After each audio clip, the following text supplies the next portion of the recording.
YCP అధినేత జగన్ కు విశాఖలోని పరిస్థితిని తమ పోలీసులు సరిగా వివరించకపోవడంతో జగన్ అసహనానికి గురయ్యారని అన్నారు విశాఖపట్నం పోలీస్ కమిషనర్ యోగానంద్.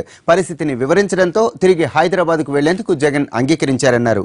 ఉదయం నుంచి విశాఖలో ప్రశాంత వాతావరణం ఉందని, నిబంధనను ఉల్లంఘించిన వారిపై కేసులు పెట్టామని చెప్పారు సిపి.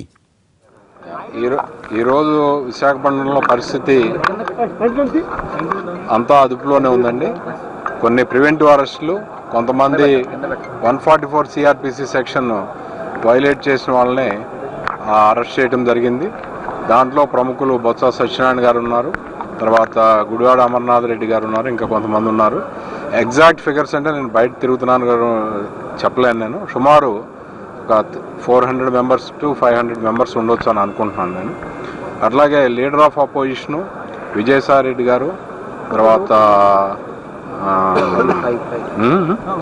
ఒంగోలు ఎంపీ సుబ్బారెడ్డి గారు, తర్వాత అంబటి రాంబాబు గారు, ఇంకా వారి పర్సనల్ సిబ్బంది కూడా కొంతమంది 5-6 వచ్చారు.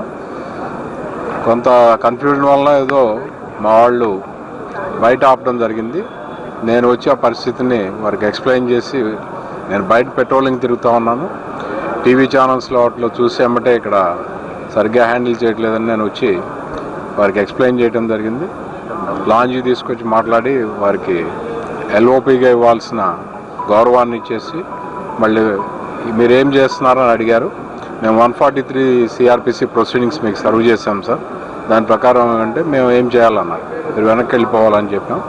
మంచిదని చెప్పి వాళ్ళు విల్లింగ్గానే వెళ్ళిపోయారు. అదేనండి ఆ పరిస్థితి. అది మా హ్యాండ్లింగ్ చేయడంలో కొంత ఇదైంది.